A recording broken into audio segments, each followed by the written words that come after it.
It's time for Around the Ozarks Wake Up Weather, brought to you by Command Family Medicine, Heating and Air Paramedics, and Taylor Grubaugh Chevrolet. Here's your host, meteorologist Abby Dyer. Good morning, everybody. Conditions across the Ozarks this morning are starting off nice and cool, but our gradual warming trend continues today. So today, warmer than yesterday. We will feel like summertime in the Ozarks. I have a whole lot of sunshine in the forecast and a light breeze. So it's going to be overall a nice day, but a hot one as temperatures start to creep back up into the upper 80s in a few spots. This morning, numbers are still fairly comfortable, low 60s out there. If you get out early, you can catch the cooler weather, but we are going to see them warm up pretty quickly. Overall, as I said, this is nice summer weather. You want the sunshine and the pool days before school starts back up again. And that's exactly what we're going to get as we look in this 7-day forecast.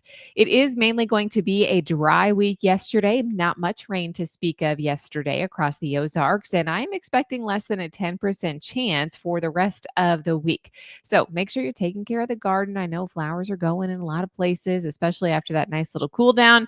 You're going to want to take precaution from the heat as we head into this week because it does look like that big ridge of high pressure is going to start dominating our weather pattern once again. What we have on the weather map today, well, it's not a lot for the Midwest. We are under a ridge of high pressure and we'll see the sunshine and normal summer temperatures. As we look to our southeast, though, there continues to be a frontal boundary kind of draped across our southeastern United States, and that's allowing for an area of heavy rainfall and flooding threats for much of the southeastern portion of the country. Temperatures, they're returning to above normal conditions by Thursday into next weekend. So it is going to be a hot stretch here.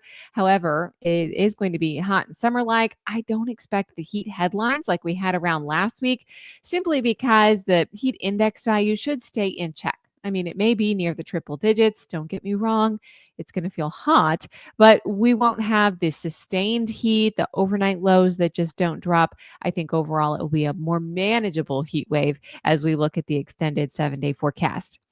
All long range models kind of indicate that we're going to stay warm and relatively rain free for nearly a week. And then they signal that there's going to be a frontal passage sometime at the end of next work week's forecast that may bring much better rain chances to the Ozarks. So overall, we're talking a very dry pattern here as I look at the extended forecast. The next couple of days look like this. Temperatures are near 90 in some spots today. That's especially true down in northern Arkansas. As we head into Wednesday, there could be a few more hitting the low 90s. And then I think most of us are in the 90s for highs on Thursday and Friday.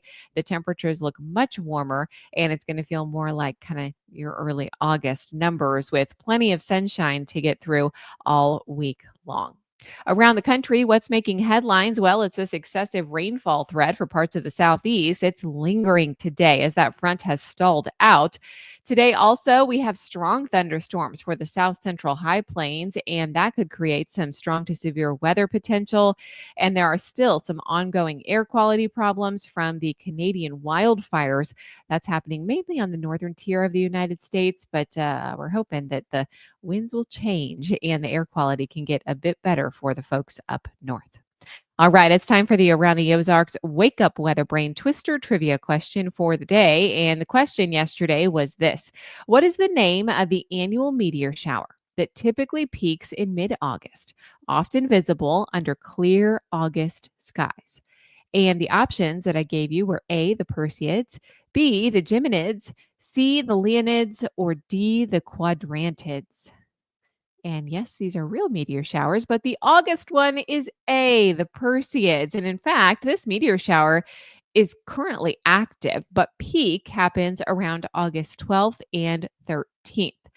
This year, the full moon is going to interfere with viewing. So, observing from a dark location or anywhere with lights is going to be kind of hard because of the full moon.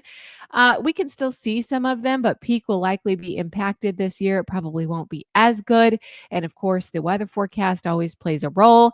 Is it cloudy or not? I'll be talking about that as the Perseid meteor shower peak gets a little bit closer. But congrats if A, Perseids was your guess. Here's the quiz question that I'll leave you with for tomorrow. Which of these weather patterns is most likely to influence August weather in the Northern Hemisphere? Do you think it is A, the polar vortex, B, El Nino, C, a high pressure ridge, or D, a monsoon trough? You can let me know what you think. Take your guess. That's at aroundtheozarks.com. Thank you so much for starting off your Tuesday here with Around the Ozarks Wake Up Weather. Thanks to our sponsors, also Command Family Medicine, Heating and Air Paramedics, and Taylor Grubaugh Chevrolet. We'll chat with you again first thing tomorrow.